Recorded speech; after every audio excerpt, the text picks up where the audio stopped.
We're going to get the show started here in just a second. There we are. Wow. Like a gift from the technology gods. We are live, Christopher. Good afternoon, Nicholas. Hello, everybody. I'm Nick Armato. This is Real Talk with Consult. I've got Christopher G. Fry Esquire in the hizzo with us todayzo. Lots of stories. But we're going to get through some. How's your weekend, Chris? It was well. Was it bittersweet? It was yeah. I had the kids started school, so my youngest went off to Florida State, and she's now. Does she have a lunch pail? I don't know if she has a lunch pail. I know she like a Dora the Explorer. She shot me like a little video of her room, and dorm. Is she going dorm life? All put together. So, do they have two in one room, or is she doing like one of those suites? I don't know. I think it's like a suite kind of a thing, and but she's very excited. She had her first classes today, and she's jacked up. Listen, are they going to school online, or are they in person? So I know at least some of it is virtual. I don't know because it's hard to keep up because. Well, she's at Florida State. Christopher started today at USF. My understanding from Christopher is pretty much everything he's got is online. Was that how it was designed and registration, or no. Okay? So they've moved on the fly. No, right? I think at that time they thought they were going to hopefully be in the actual. Oh yeah, this is over in May, and this is over in May. Oh, I'm sorry. Yeah, I'm speaking as if it's next year. I meant this last past May. Yeah. So, so he started today, and Karina, my youngest, is she's a freshman. Yeah, she wants to be a neurosurgeon. So you have two that are out and not in college, and you have a freshman and a junior. Correct. Oh wow. And I have one who is one that's graduated. Yeah, and Christopher's I believe he's a junior. We're going to call him a junior. We're going to call him a junior. He is a junior. Well, you know what happens? They take these AP classes and the so-called This is what I learned after my daughter's freshman year. And you don't AP know which ones apply and which ones don't. AP Human Geography freshman year, she missed by like a half a point. After that, she went dual enrollment, and she goes, "I don't care. They don't care about your grade. You take dual enrollment, you get the college credit." Right. So we went dual enrollment after that. My daughter graduated. Right. So she went. I think she basically. She needed one or two classes her freshman year of college to have her AA. She graduated with an AA and an AS, so my daughter has a BFA, AA, and an AS. And I think maybe another one. Anyway. Yeah, so... you feel old? As far... Apparently Chris has been struck down with dementia in the last 3 minutes. Well, no, that was a good question because I've never really... Age has never really bothered me that much in that way. It should. You look like shit. Well, thank you. Yeah, my parents were like that. It wasn't something that was like a big thing. I don't get caught up in that. And, I'm very immature. Back then, I remember when we were teens, turning 40 was the big thing. It was like the midlife crisis that people were, like going to foreclosure to buy sports cars and. Crap to look like they're younger. I've never had that. My parents were just never like that. No one in my family was really like that. So to say it made me feel old. Hi, this is Chris Cleaver. What made me feel old was that Karina is my youngest, and her starting college when I can remember wiping her booty when she was born. Yeah, man. I'll tell you, I actually had a conversation with somebody today, and as we get older, I'll refer to a scenario or an instance, and I'll say, "Oh, that was like 3 years ago." Yes. And it's like 8 years ago. That's one of the freaky. And outside of my child, I have child and then music, right? Because for me, Journey Escape, 8th grade, right. 1980, 81.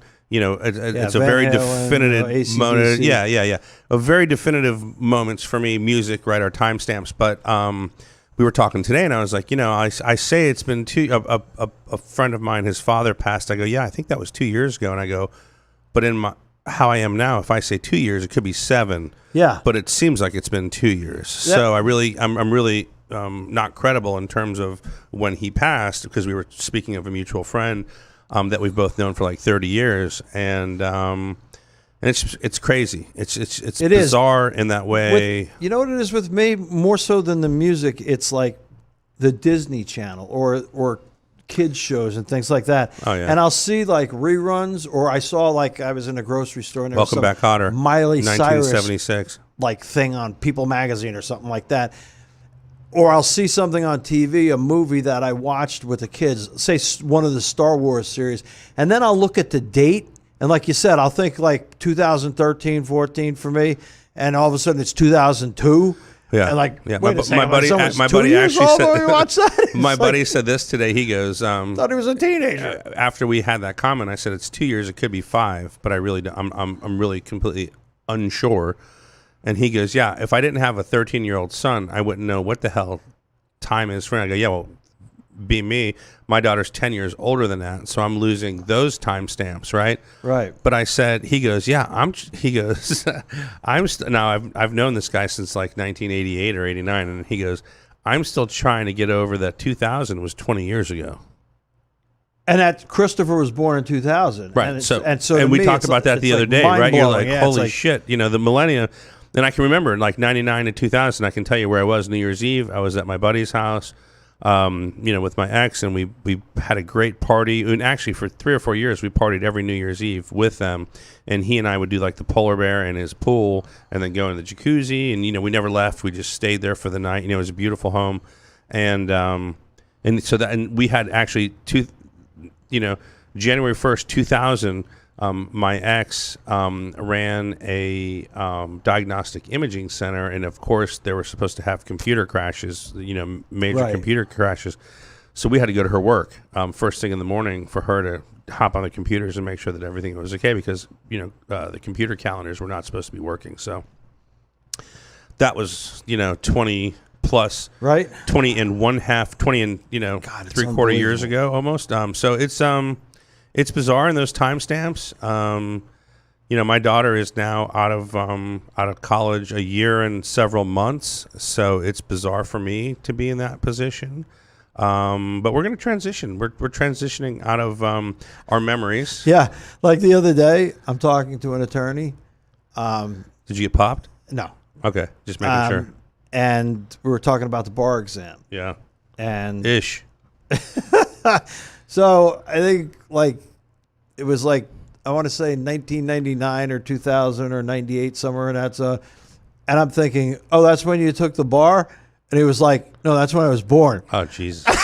I was like, so it had to be like 95, 96 or. Yeah. And I'm like, I took it in 89. Yeah. I'm like, seriously? Yeah. It's crazy. The only nice thing I can say is he looked older than I did. Yeah. Well, listen, I lived in Europe, and it's almost been 30 years. And I think to myself, it's like been 28 years, and I think to myself, never did I, and I actually had this conversation just last night. I was watching, I told you to watch that show, The Last Empire, and they had a part about Ireland, and my friend goes, who I was watching it with, I want to go to Ireland. And I'm like, yeah, man, I was right there, because I was in England, and I lived there for 6 months. And she goes, you didn't go over there? I'm like, no, I did Spain and Germany. And I was going to do Italy, but, after living there for 6 months, you want to get the hell out of there. And if I can go back, I would have stayed for another month and just kind of did the Eurail, But you're there, and you'd been on the road for 6 months living out of a suitcase. And I was like, man, I'm done. I'm ready to go home, right? And so I never got back to Ireland. I've never been to Europe since, Canada, Mexico, never Europe since then. But, man, loved it, enjoyed it. Want to go back for sure. So it just sucks. You think, I just can't believe it's been 30 years. I know. The time. I never thought I'd be one to say I Pink can't Floyd. believe where did the time go? Well, listen, when you think of the value, and I say this, people say as you get older, time flies. And if you think of the value of the day as being, the value is 24 hours. When you're 1 day old, 24 hours is your whole life. Right, exactly. Day 2, 24 hours is a half life, right?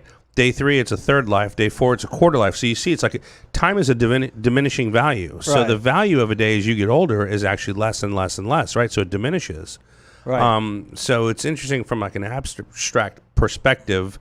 the value of that said 24 hours, right? Right. So, in our life, I mean, like, dude, can you believe it's almost the end of August? No. Wasn't it just July 4th? Right. I mean, I know. We're here, we grind, we're getting things done, but it's like, man, where'd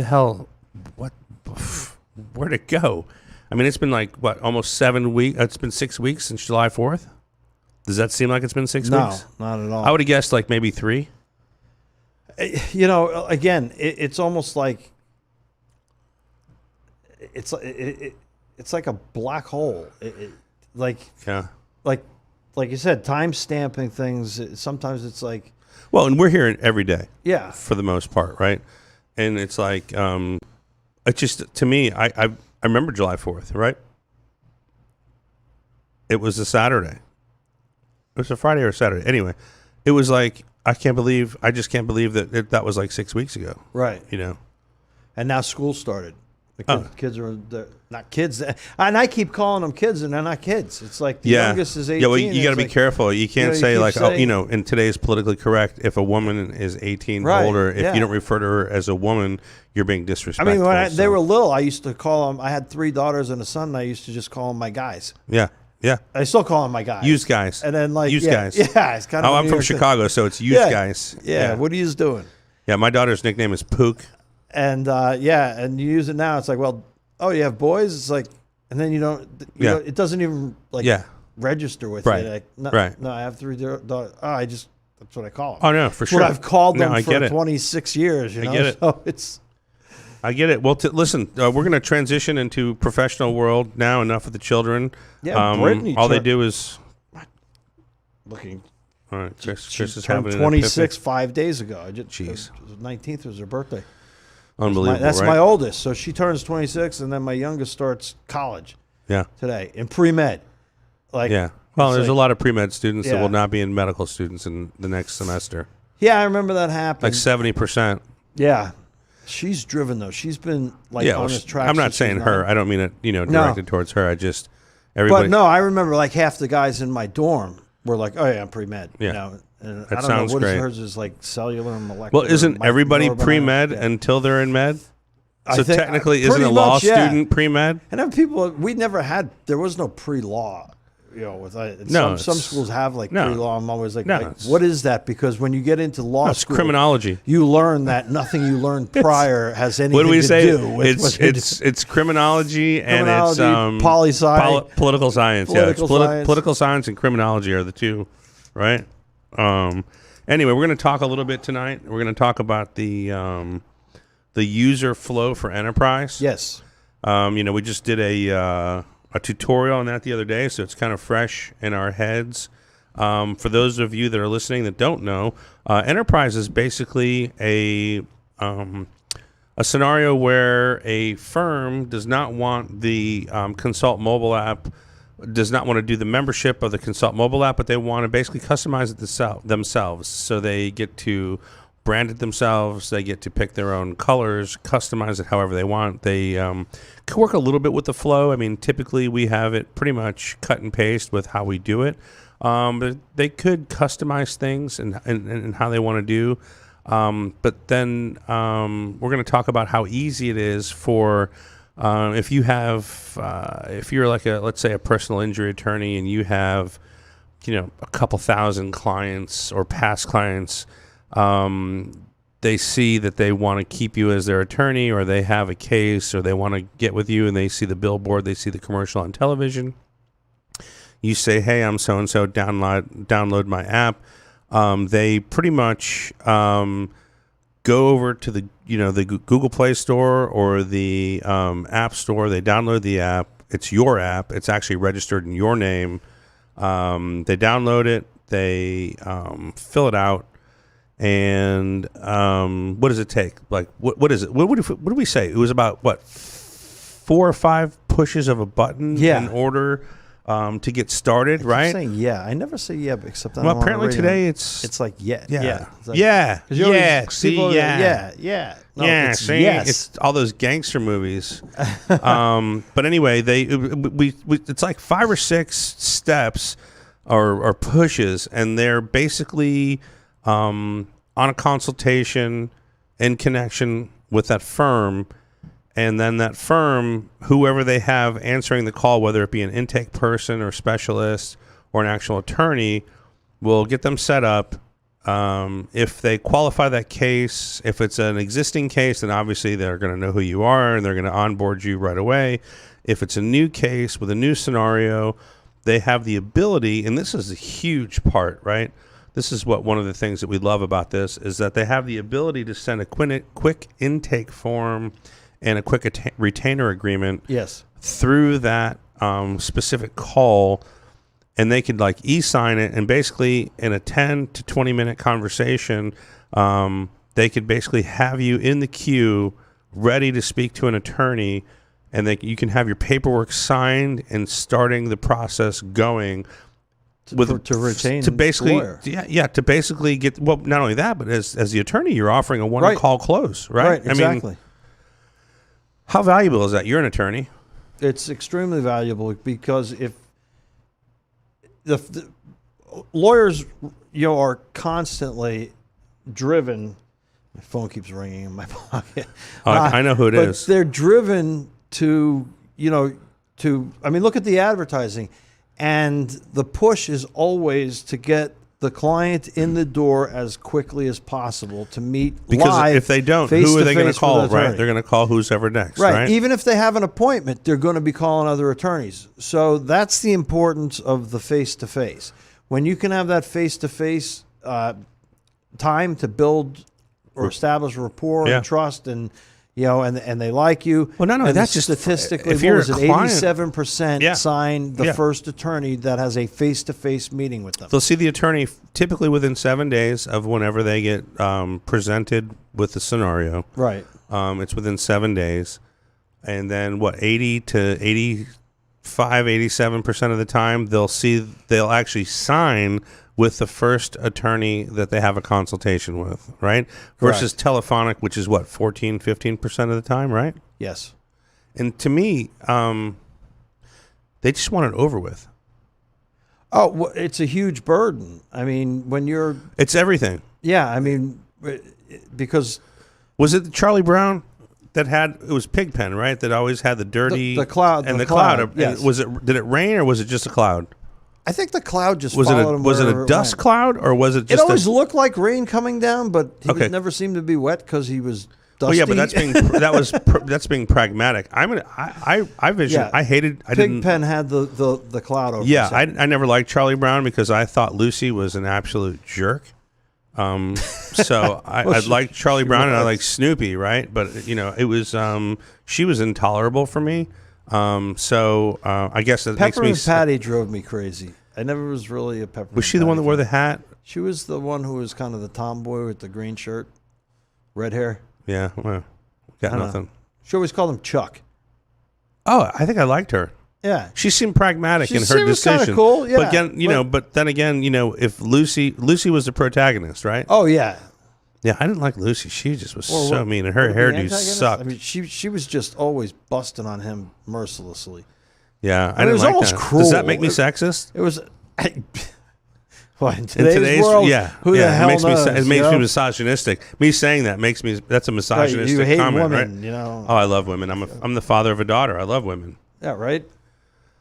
But it's crazy. So I don't know. I just I guess I like Snoopy. He was the best. He didn't say much. Well, Snoopy was always he just chilled. Kind of the. Do you think Joe Cool? Do you think? Remember the Joe Cool? Do you think he smoked weed?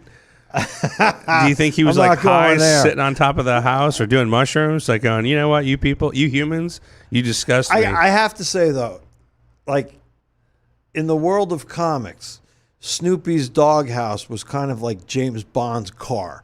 It like could do everything somehow. Yeah. There was all these gadgets and things inside. So I never read comics. I was not fortunate enough to get comics.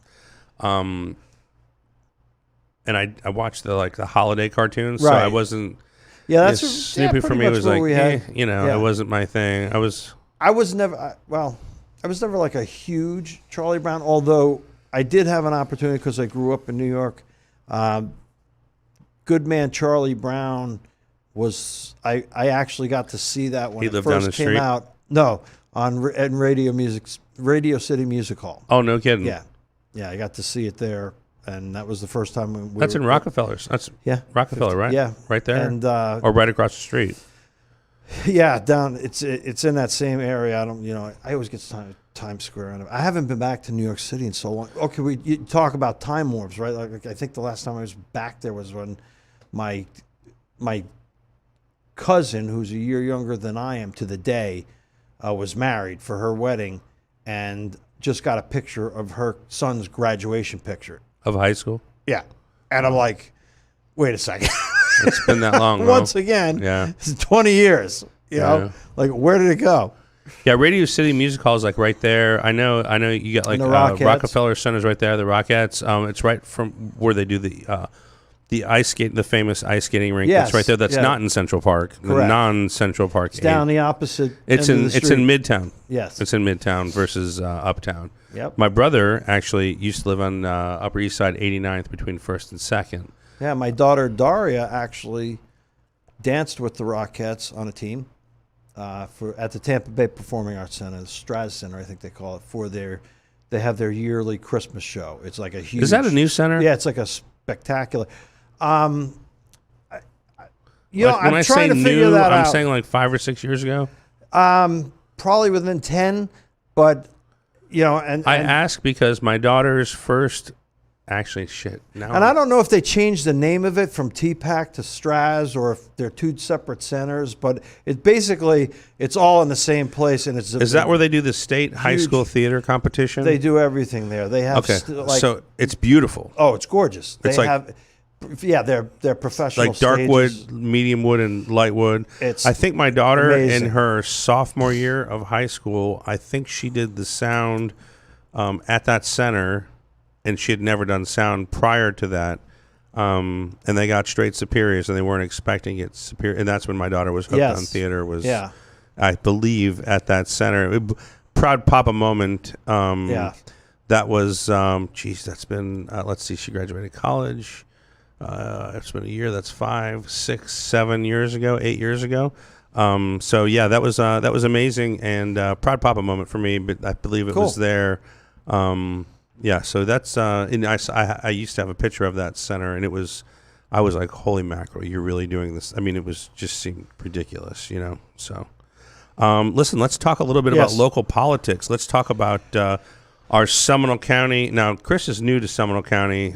He's only been here about 4 or 5 months in the Seminole County area, and our Seminole County former Seminole, although his name, by the way, I just got my license renewed, and he's still there on all the documentation.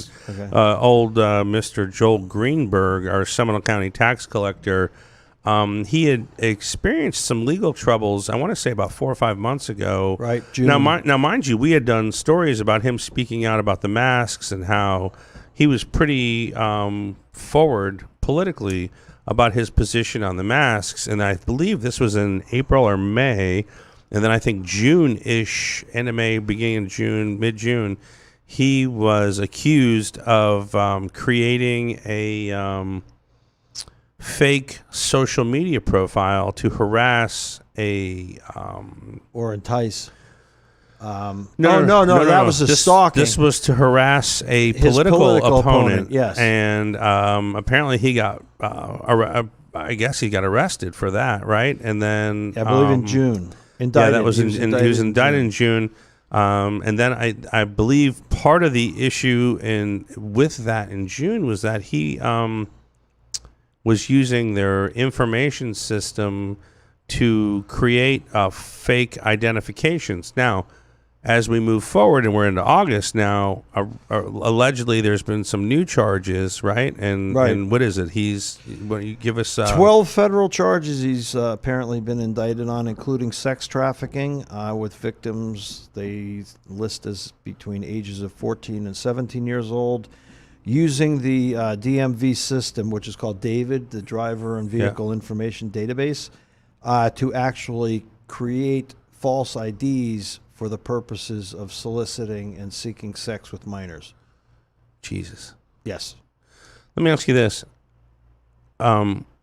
First of all, he's in some shit. Right. And from what I recall, they said It started, they believe, with one girl, according to the article. And we can legitimately call her a girl because she was between 14 and 17, she was under 18, right? Yes. And it lasted from apparently not only with her but with other women. And apparently what he would do is when people would surrender their driver's licenses, and this is another charge, he allegedly would put his photograph on their information, create a new card, and he had a number of different IDs with his photo and other people's surrendered information. All right, so let me ask you a question. Let's and he'd use those IDs to solicit these sexual rendezvous. Okay. So he with minors. All right. So he actually never did it as Joel Greenberg. He was like, I don't know if he ever did it as Joel Greenberg, but they had mentioned that one of the charges and the allegations was that he would take the surrendered licenses, and before they got shredded, because they're supposed to shred them, he would take them, swap out his photo. Let me ask you this: why would you surrender your license?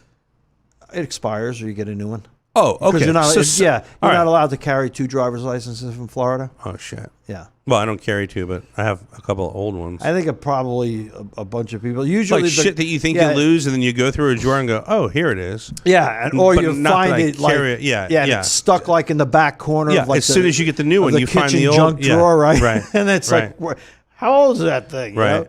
Yeah. So, all right. So, let me ask you this: did they say, or how did they? All right, so he gets investigated. He's been arrested. What do you think about the sex trafficking charge? How does that come in? Is that like one of those things now that they're kind of, you've worked a lot of cap sex cases, and in my opinion, as an outsider and not being on the inside of any of this, it seems as if anything with prostitution related, now they're tagging you. They're tagging you with human trafficking, even though, and at the risk of sounding shallow, you're not actually engaging in said trafficking. Well, it depends on how the law defines trafficking. It's kind of like drug trafficking. I'm just going to use it as an analogy. Okay. People think you see drug trafficking charges all the time in state court or something, and in state law, Florida law, trafficking, it includes, in some situations, the actual transport or sale, but it doesn't have to. You can be in possession of a substance, and the trafficking title... Well, if you get caught with 2 baggies, it's like trafficking, right? Or is that intent to distribute? It's all based on weight. Okay. So it depends on how much each baggie weighs. And you can have, let's say a prescription, say oxycodone, which is an opiate. And that's a scheduled substance, and it's illegal without a prescription. Some companies make larger pills, some companies make smaller pills, but it's not based on the weight of the milligrams you're taking. It's based on the entire weight of the pill. So you can have, one guy could have 8 pills, another guy can have an entire bottle of something, and they get the same charge. Wow, so that's bizarre. Kind of weird. Now, as far as the human trafficking and sex trafficking. If you have a fat girl, you're going to get charged with more than you will if she's thinner? No. Oh, okay. It has nothing to do with weight, with sex trafficking. I'm sorry. It has more to do with, for lack of a better phrase, I'll say transportation, or if somebody is engaged in setting up the arrangement with a minor. Right. Those things, and plus he's being charged in federal. And the reason why I say that is I see the drug trafficking charge more. It seems like to be the new law buzzword, right? It's the new charge, the new buzzword. I would say it started to really boom. God, that's a shitty analogy, huh? It is a shitty analogy, but I mean, they started charging trafficking. I don't know the stats on it, but just from my recollection, seems like in the last 10 years, if I were to, I was going to say maybe around 2015, 2014, And the reason I say that is because in 2013-14, Pasco County, which is where I primarily practiced, was literally the largest pill mill in the United States of America. And they had like doctors from all over the United States, and they would basically send down a business manager and a, ARNP who could write scripts and set up these little strip center pain centers. Yeah, pain clinic. Yeah, clinics. And I would get clients, I say, well, bring it in. And everyone thinks, well, it's a prescription, so it's not illegal. It's wrong. you know, and you can't sell them because you're not taking them. Right. But I would have clients come in, and it'd be like roxycodone, oxycodone, hydrocodone, you know, morphine, and like 1,500 pills a month, and you'd be like, who the hell wrote this? You know, like, this is insane. Who's your doctor, Michael Jackson? And then they started going after targeting the physicians. I do know that. And they were shutting those places down. I know that. I actually have to say, hats off to Chris Nocco, the sheriff of Pasco County, because he put a stop to that. Yeah, well, it's been crazy. I mean, I know back in the day when that was and when it was really hitting. I can remember, and not having necessarily friends because I was never one, to engage in anything like that. And I was, but you know people, and I can remember hearing stories, right? And I had a buddy that had friends in Palm Beach County, and he said that one of his buddies, who was actually the son of a doctor, the kid got caught up in doing the pills, but basically a guy would pick up, like, he would go to like these labor camps or whatever and pick people up, and they would get like these they would go to a place to get fake scripts, and then they would go around the county to like 5 or 6 places, and this guy would drive a van or a minibus, right, and he would get these people. And then sometimes they were homeless or, destitute or whatever. And what they would do is they would go and he would get them prescriptions at, 5 or 6 places around the county. And then they would go and he would give them the money for the script, right? And then they would get the script filled. Then they'd come back, bring him the bottle. Then he would take X amount out of the bottle, give them the remainder, which would give them money, right? Because in turn they would sell them. And then he would take, 10 or 20 people, however many he can fit in his van or his minibus, to like 4 or 5 clinics, and he did it every day of the week. Yeah, and get like literally hundreds to thousands of pills, and then he would sell them, $3 to $5 a piece. And you're thinking to yourself, God, that's an awful lot of work. But back in the day, there was no system to count, where you're going for your prescription, and then. Going back even further, I cut my teeth, going to college, working in a restaurant business. I can remember back in the late 80s, somebody I worked with whose girlfriend's sister was a nurse, and she would steal a pad from the doctor's office, and they would write their own scripts. Right. Which back in the day, you just bring it in. Yep. You'd scribble. You can scribble whatever the fuck you wanted to scribble. Right. And they would fill it. So, I mean, I just, shocking to me. I don't have that affinity. I can't stand. I take painkillers. I start to itch. So for me, I don't like how they make me feel. I don't like any of that stuff. Yeah. I think last show we talked about, there was a client who was a pharmacist. Who was skimming pills, and absolutely. So there's all kinds of stuff going on. It's just shocking. It's a shame, Yeah. And you think of this guy, dude. You're a tax collector. You're a voted official. Well, I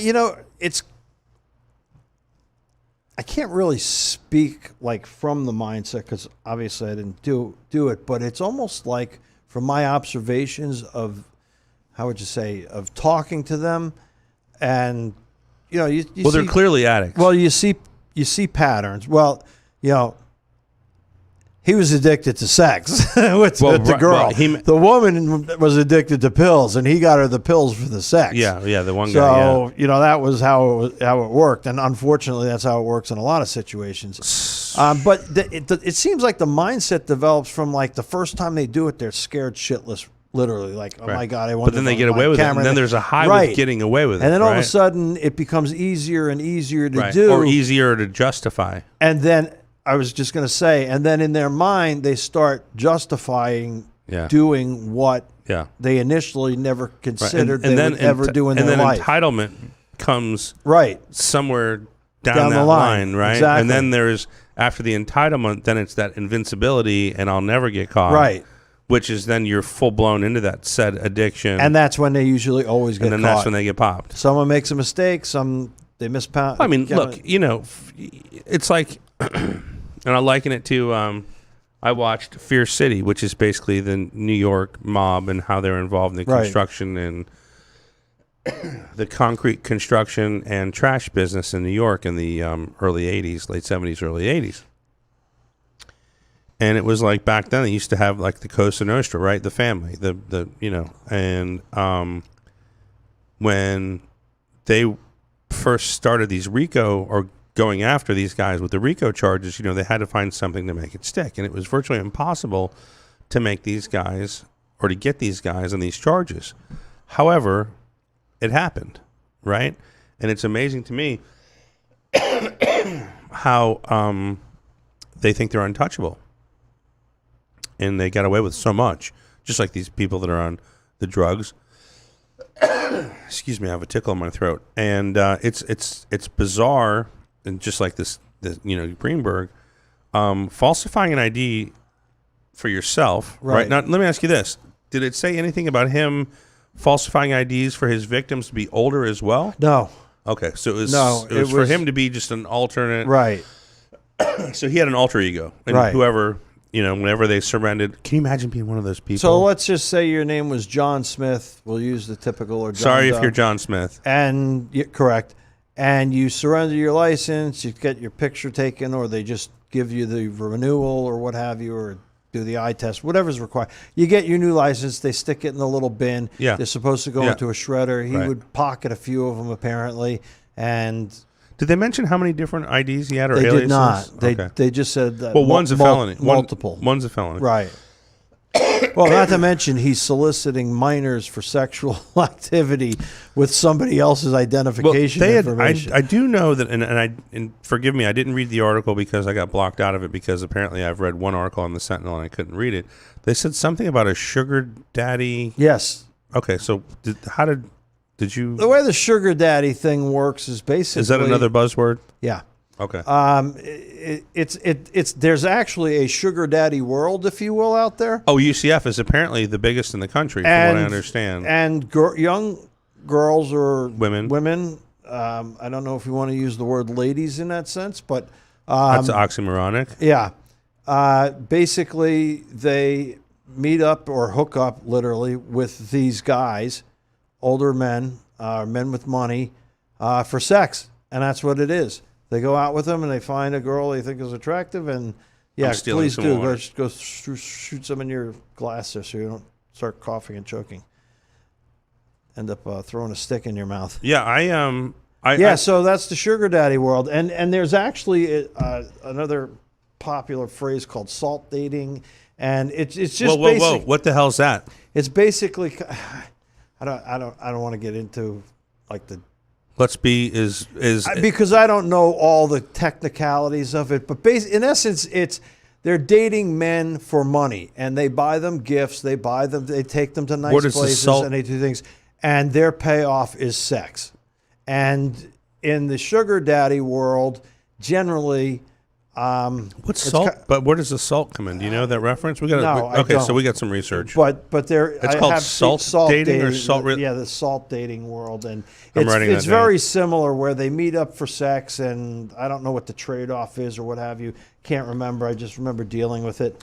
Was it you and I that had that conversation where there was a study about there were escorts, strippers, hookers, and porn stars? Right, and they're all considered part of the sex trade.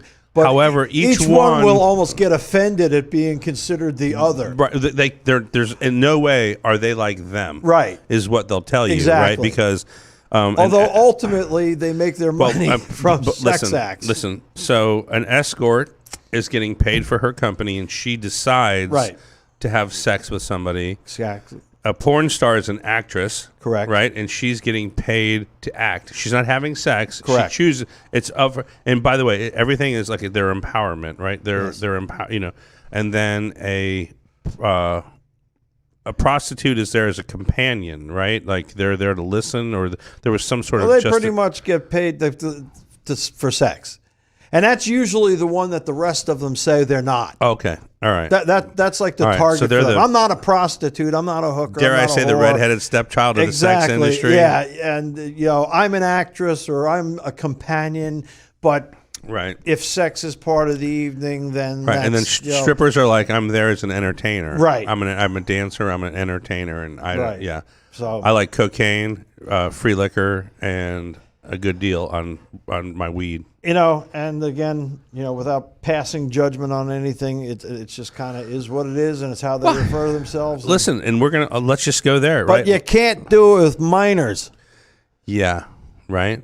Although I got to tell you, if I was 17 and I hooked up with a 26-year-old teacher, I would have been like, "I'm not abused. That is so hot." I will say this. Why are the teachers so hot in the I've seen there was one in Tampa a couple years ago. They were my teachers. There was no, I had a couple. There was one in New Smyrna a couple years ago. She was picking the kid up. I think he was in 8th grade or 9th grade or 10th grade. She was picking him up. I think she was actually engaged to a firefighter. Picking the kid up, giving him weed, taking him to her house, and having sex with him. And I remember reading about that. Dude, she was hot. Yeah. And I feel disgusting saying that ish. But man, dude, I'm like, dude, there's no way I would be a victim. I wouldn't need counseling. I'd be like high-fiving my buddies going, man, do you want to, it just. Well, and there still is that kind of bias in the 8th grade, I don't think I kissed a girl yet. If it's a, quote, male victim, they're thought of as less of a victim than if it was a female. And people have that like persona. It's almost like, hey, where'd it go? Oh, yeah, son? no, for sure. Well, there was, who was you got her. What was it, who was the first one that had the kid with the, what was it, Latorno? The blonde. Was it Latorno? No. That was in Cocoa or New Smyrna. She just died. Did she? Yeah, she died in the last couple of months. I didn't know that. Yeah, man, they were divorced. They actually they just split up in the last couple of years. But he was in 8th grade or 9th grade. She got busted, or she was on probation. She went back and saw him.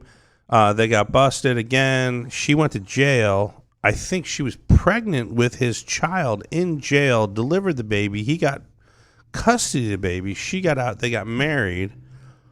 And then I remember that. I don't she's remember almost all those 50. Facts, she just died in the last couple of in the last month or two. She died. Wow. Yeah, so I didn't know that. And they had been divorced a year or two when she passed away, but I believe it was cancer. But yeah, it was interesting, case, and I believe they have 2 kids together. Really? Yeah, they had another child together, 2 if not 3. But yeah, just bizarre set of circumstances there. Yeah, it's kind of like these situations with kidnappers and kidnappees.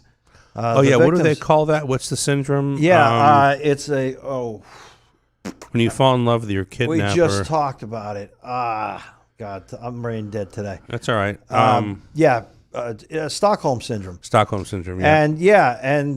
And all of a sudden they're angry with the police for arresting the guy, and some of them actually go on to have relationships with them after they're done. They'll write to them in prison. Yeah. They'll go visit them, unless there's a no contact order or whatever. Yeah. And like you said, if they get out, they end up having these relationships. We've spoken about Epstein and all the things that has happened with him recently. We just passed the year anniversary of him allegedly hanging himself in prison. And we talked about the memes and everything, but one of his most frequent visitors was one of his alleged victims who went and saw him 60 times. Yeah. She spelled her name differently. Each time? And she spelled it the same way wrong each time. Each time, okay. But she saw him, I want to say 50 to 60 times in prison. Wow. And she was allegedly, a sex slave. So, you talk about, I don't know if Stockholm syndrome would apply to that scenario, but it's just bizarre. You look at this guy and you think to yourself, is it about the power? Is it about greed? Is it about is somebody that's an addict? This guy obviously, it's really bizarre to me. I think it's weird that it's right here. I think it could be any of those or all of the above. Like I said, I have handled literally thousands of sex cases. When I was a prosecutor, for 5 years, I did capital sexual batteries, lewd and lascivious, child sex abuse cases. Sure. The worst of the worst. Yeah. And unfortunately, well, I can't say unfortunately because, you know, as a defense attorney, you also handle those just from the other side. And some people have difficulties with that conceptually, or they think morally, or what have you. But on the flip side, you know, there's also people who make false allegations out there. Oh, listen, I had a case where I actually had. I've seen it. I was prosecuting the husband in a high value divorce, and there was an allegation that he had sex with the 8-year-old girl and the daughter, and the mother came forward with the allegations, and it was a shitstorm. Yeah. And after like 4 or 5 months into the case, because they take quite a while to me now, I was talking to her about, quote unquote, the video, because they'll do a forensic video interview of the child to try and find out what the facts are. And I was talking to the mother. She kept mentioning the video. And I'm like, are we talking about the same video? Because I don't remember. I've watched it a dozen times, and I don't remember her saying this or that. And she's like, oh, no, that was the one I made. And I was like, could you please bring that into me? Well, she did. And it was pretty crystal clear that she had basically fabricated all of the testimony and actually forgot to turn the camera off and had her videotaping herself coaching the girl as to what to say about daddy, to point down to her vagina, you know, the whole 9 yards. And we dumped the case on her, and I prosecuted her for child neglect and actually went to trial and convicted her, and a judge put her in prison. Good. And that's just, I think that was the first time that ever happened. There's no room for that. There's no room for that at all. I mean, and what's a shame is that, and I've seen women go, and I'm not making this a woman thing, so let me just preface anything else that I say. Yeah. I've seen in my life, from my own experiences, women crush on a guy, fall for a guy, and when the guy, uses them or does whatever and discards them, then they come with the threats, right? About then it's all of a sudden, well, I'll do this or I'll do that. And I'll say that, and I worked in the professional sports arena where women were like, well, I'll just say that that I don't remember any of that, and I'll threaten you with this. And it's like, it's a disservice to every other woman that has been victimized by somebody, and it's a shame that happens, right? Because it takes away from true victims, right? And it's just, in today's world, you're guilty until proven innocent. Unfortunately, I think it's as a male, I think it's been there. Well, I won't even say as a male. I'll just say, I think generally speaking, and that's always been a very popular question in jury selection, is anybody predisposed to thinking that because he's sitting here or she's sitting here as the defendant with the defendant label, that they must have done something or they wouldn't be here. And you'd be shocked at how many people raise their hands and say, yeah, I do. And, it's like, well, you understand they're presumed innocent. Yeah, I do. It's like, okay, so you understand he's innocent until proven guilty? I'm not so sure. And listen, at least they're being honest. Exactly. And you appreciate the honesty in that case, but right? Yeah, over the years, I mean, about 200, close to 250 jury trials. I mean, it's astounding how many people come in, and these are good people, solid Americans. Well, that's where I'm going with the sex. That's what they say. When you sex trafficking in today's world, right? It's become this unfortunately, it's a buzzword, right? And literally, like this guy, people are thinking that he put these children or young ladies in a van, right? And then took them from Seminole County to Volusia County, and that's not the case, right? And as well as I do that when you get charged, it's not necessarily. Sometimes they're like, if let's look at this, let's just take a step away from this, right? And let's look at this from a political perspective, right? Because clearly I'm thinking politically, right? And I don't know if he's a Democrat or Republican, but if you have a Democrat or a Republican sheriff, this could come into play. Let's charge him with everything, because who's it up to get off? It's up to them to get off, right? So let's nail him with every freaking charge we can nail him with. And I'm not defending him, right? Because in my opinion, there's always there's three stories, right? Yours, the other parties, and then the truth, in my opinion, lies somewhere in between, right? So you'd like to think anyway. And it's like one of those things where it could be politically motivated, and I'm not saying that it is or it isn't, but it could be, right? You'd be full in today's political environment. What better way to go at somebody than call them a sex offender, right? Or call them, there are literally, I would especially say, given the history from this guy going after I would another say opponent. The majority of people out there would rather be charged with a homicide than a sex offense. Oh, absolutely. You're done. Oh, yeah. If you're look, a sex offender. The two biggest things right now in today's world, right? You can be a racist or you can be a sex offender. Those are probably the two biggest things right now. I'd rather be charged with murder than, quite honestly, either one of those. Right. But it's just like it's a shame. It's a shame that that's what it's come to, right? Yes, it is. And it's bizarre to me. This is a local guy that we've talked about on here, right? And you're like, man, this guy's a maverick, And then all of a sudden you're like, whoa, And then you think, could he be, could there be drugs or alcohol involved to make him, kind of tweaked or twisted that way? But it's a shame that you see somebody, and then I'm reading on social media today because we're here in Seminole County, and you have friends who know this guy. Right, in their sphere of influence, and a specific person, I won't say man or woman, had a quote saying, "I'm really ashamed that my pastor endorsed him." Well, look, your pastor was being a stand-up guy, and for all he knows, this guy could have come and prayed with him, could have hung out with him, and he could have been acting, right? And why are you throwing that on that guy? Well, the media has its, agendas. Spinsters. Yeah. And, here's one I'll give you from personal experience. As a prosecutor, had a kid who was a victim, male victim, just shy of 12 years old. So it was a capital, okay, because it was under 12 years of age, the Sex Act.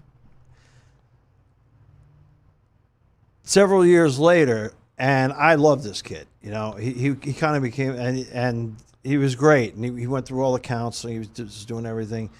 Seemed to be doing well in high school. And then several years later, just after he's 18, so that'd be roughly six and a half years later, he's in jail because he did it to a kid he babysat, a little girl he babysat.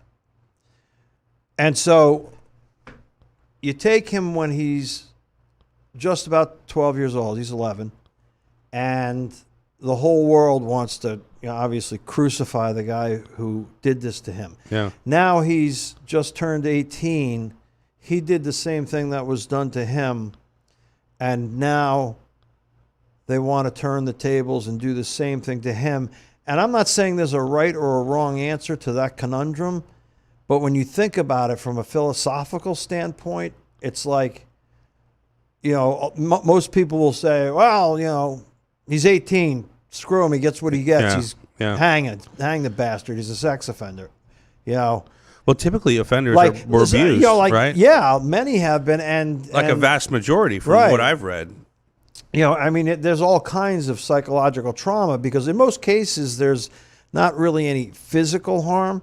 It's the psychological harm that's the devastating part, which is why with the woman who put the kid up to making up or fabricating the allegations, she's generating the harm by exposing her own daughter to this harmful material. It's brainwashing. Sure.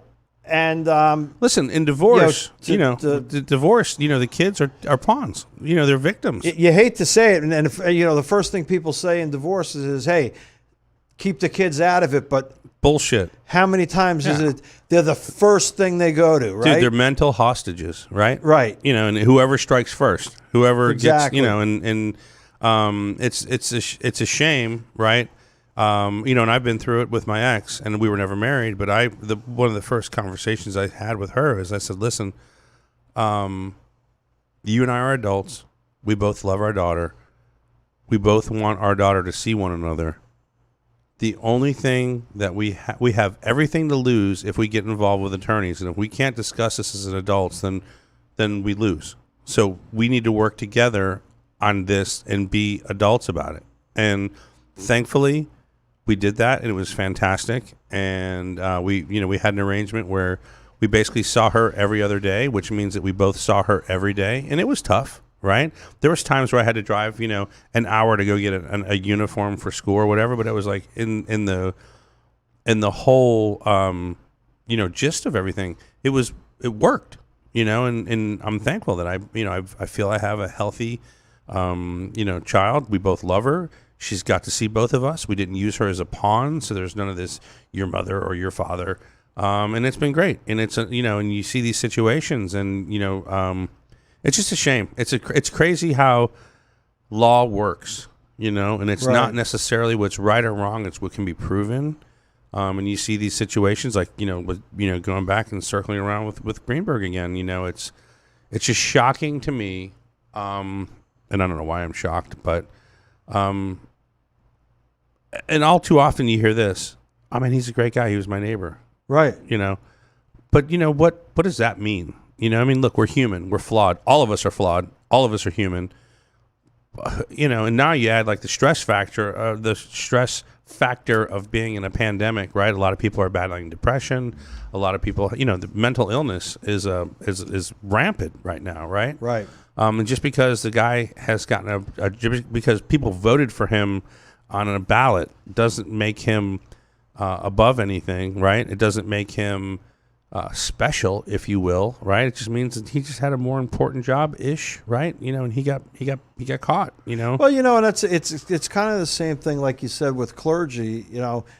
I mean, it's power, right? You have power. Well, obviously in some situations, many situations. I don't want to use like a numeric system, but in situations, there is definitely an abuse of power or influence over the person to help persuade them to do the illegal act. Right. Now, let's say it's a priest or a minister or a rabbi.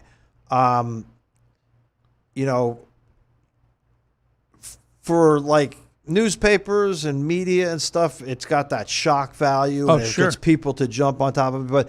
Or if it's a senator or a governor or a political the bigger figure, the better, right? Or a police officer or a firefighter or something, But the bottom line is, whatever's in that person that causes them to do something is there regardless of what. Some of them may go into the clergy because they feel that by doing that, it's going to suppress those urges, and it doesn't work. No.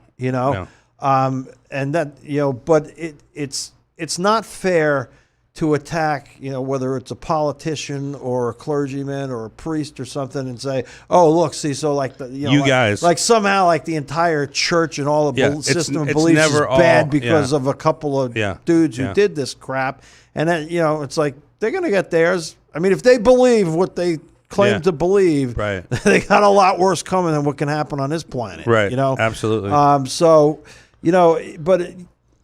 The title thing, you're right. It does build like a media presence or that kind of boom factor where it's like, wow, hey, a big story. Well, when I told you today, weren't you? I mean, granted, it's probably a little less for you because you've only been here a short period of time.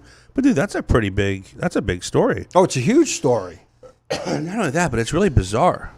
Right? I mean, well, and in federal court, all charges go by a grand jury. So let's talk about this. When you said, let's talk about this real quick before we go, because we're going to get out of here in just a couple. So he said he pled not guilty, and you were annoyed. Yes. So let's talk about your pet peeve, okay? Right, or idiosyncratic prosecutor mind. I would just say. What annoyed you about him? Constitutional mindedness. Okay, let's talk about your constitution. So he pled not guilty to all charges, and I think it was either the second or the last sentence of the article, and it was basically that he vigorously denies the charges. Is he out on bond? Don't know. Okay. I don't think they mentioned anything about a bond status. Okay. All right, so go ahead. And it just reminded me that in virtually every one of these newspaper articles or media articles, they always say, and he pled not guilty. Yeah, like it's some big, Right. It's like, okay, first of all, as we talked about. What are your options? With the jury selection, okay, you're presumed innocent. Every American is supposed to be believe that. You take an oath of an American to uphold the Constitution. Right. You're presumed innocent. The state, the prosecutor, or the person making the allegation has the burden of proof. It's the highest standard by law. Yet, yeah, ish. Yet, when somebody pleads not guilty, they put it in the media as if it's this shocking thing. It's like, look, if you plead anything else, you're being sentenced now. You know? Yeah, so you waive your right to speak. So if you plead guilty, you waive your right to speak. Right. I mean, what are you going to do? Yeah. You're going to come out and they're going to say you were just indicted, which meant it went through a grand jury. You're now formally being prosecuted. And what are you going to do? Come out in a newspaper and say, I'm guilty? Yeah. No. Okay, now you're going right into sentencing. There's been no process, no due process, no discovery. You don't know who the victims are. You don't know what they're saying. You don't know if there's any hidden biases anywhere in the system. I mean, so what the hell else are you going to plead? Right. You know, I mean, it's not like a disorderly conduct. You were drunk on a beach and the judge says, if you want to plead guilty, I'll let you out this morning for time served. All right. Cool Hand Luke, was drunk and disorderly, right? Yeah, and he messed with he messed with the change machine. And a lot of hard-boiled eggs. Yeah, well, that was prior. That was post. But, we saw how that worked out for him. Yeah. Right? He was a war hero, right? He went to jail, right? And he never got out. So, it was funny watching you get all fired up about that. I'm like, dude, what's the problem? You're like, hey, what the hell else are they supposed to say? Yeah, there's only two pleas. There's only one or two. You got a 50-50 shot. You're admitting guilt or you're saying not guilty, and now I'm exercising my constitutional rights to say what it's all about. Let me ask you this. And the presumption lies with have you heard of anybody going, I'm guilty, and that happening? Sure. No kidding. Yeah. Often? Police, again, I don't like to put like a percentage on it and stuff, but that's where confessions come in. Based on your experience. Yeah, I mean, it's usually during an investigation, and they'll go in and they'll start talking to them and things like that, and that's why you see those guys on the little 48 hours. Yeah, shut the fuck up, Yeah. Well, those are the weed guys. But those guys are fantastic. I don't know those guys. I saw you. Got to watch. You showed me the. You got to watch their videos, video. Man. Oh yeah. I don't know, but you got to watch they've got some other ones that are fantastic. But yeah, it's it's amazing to me how that goes down. Or forced confessions, right? Or coaxed. Confessions. Oh, yeah. What's amazing to me is I learned at a very young age when cops were speaking to us because they'd never invoked your rights, so they can ask you whatever they want, right? But it was always about them depending on the circumstances. Yeah. Now the newer case law in the last few years is kind of the Miranda rights seem to be dwindling away. Whereas in the 60s and 70s they were more empowered. When you say dwindling, what do you mean? Different situations in which the police don't have to read you or advise you of your rights and can. So that gives them more leeway? Yeah, one of them, for example, with DUIs or traffic stops is a lot of what's stated upon their initial contact is not constitutionally protected by Miranda. But it all started with biographical information. Let me see your license, registration, et cetera, are you so-and-so, identification.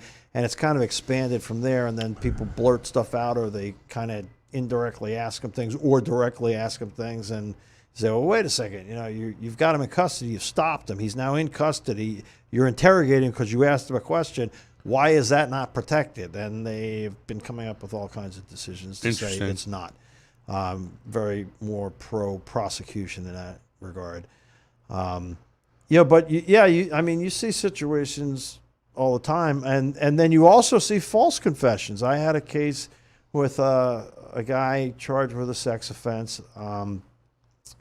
and it was a 2.5-hour interrogation, but it was more in the form of a discussion because he actually knew the policeman, because the family was a wealthy family. They owned a lot of land.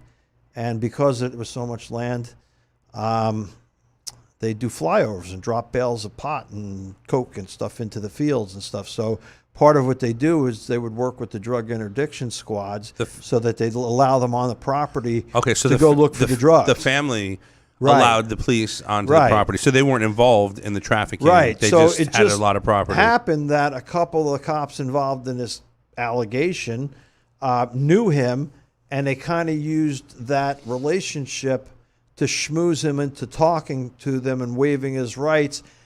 By the end of the 2.5 hours, they literally had him confessing to things that never took place or were ever alleged.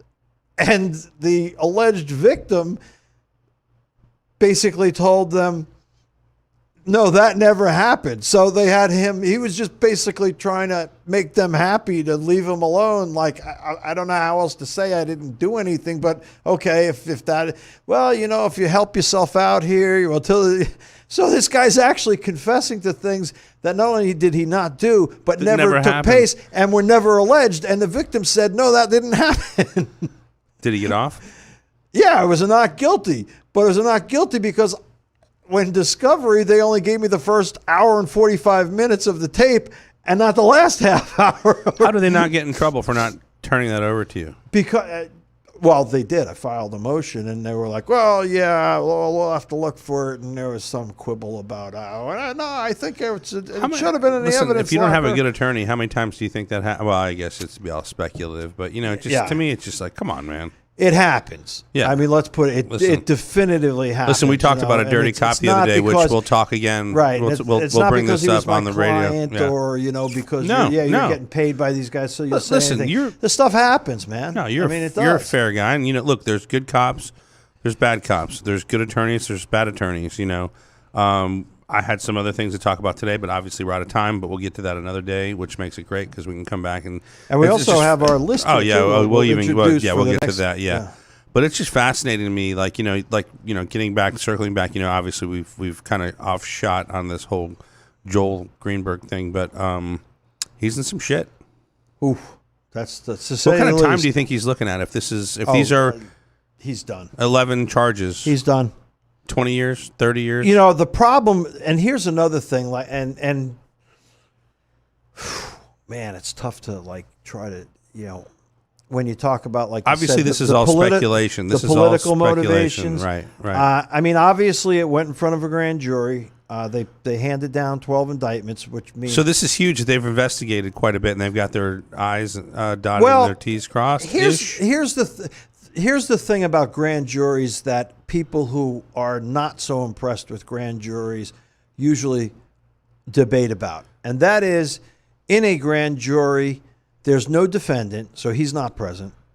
There's no defense attorneys allowed, so there's no argument. And basically the prosecutors put on the best of the best that they have. Okay. To make a finding of probable cause. So really all the grand jury does is makes basically saying, based on what I've heard, then I would say yes, we have enough to go forward on this. There's sufficient to go forward. Yeah. Not that he's guilty, but that you have enough to go forward with a charge and issue the indictment. And so it's a lot of times people misconstrue a grand jury with a trial jury. And I think they get a little bit too much respect. That's what people would argue. Yeah. Yeah. It's like, well, come on. All you heard basically the best evidence of one side. Yeah. Obviously, they're not going to put anything to contradict it. So what did you really do?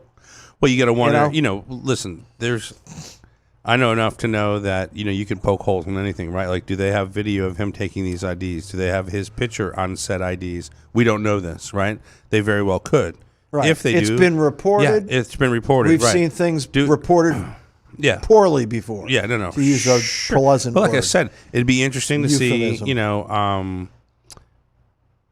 had we had some time. I found out about this just a couple hours ago, so we really didn't have time to dig into it. So we're reporting again with no bias, just saying, hey, these are the charges. It always makes me curious because with him going after a former political opponent, right? Now, is the sheriff of the same party of that political opponent? And are they going, oh, you're going to get yours now, fella, right? So you don't know. I'm not saying it did. I'm not saying it didn't. They didn't. I'm just saying it's always, you got to look, you got to look at things from both sides. So, it makes for an interesting story. Obviously, with that happening, we're not talking about COVID in Seminole County today, right? And with 2 tropical storms in the Gulf that are there, obviously it's like, oh man, there's a lot going on. So obviously the numbers for COVID don't matter right now because we've got some juicy things to talk about. So we're going to break away now. We're going to head out. We'll be back Wednesday, everybody. Thanks for joining us today. We'll follow up with that. We've got some other stories we're going to pick up on Wednesday that we found out about some past stuff that we've talked about. Yeah, it's. I'll just read the headline because it's interesting. A man sues himself, ? And a docket of 25 other weirdest, silliest, and most frivolous lawsuits that this organization found. Apparently, they did a considerable amount of. Listen, I've read every single one of those. Researching. We're not going to get. It's too much to wrap your head around in one show. We'll probably break 2 or 3 of those stories off a night. But anyway, we'll get back to that.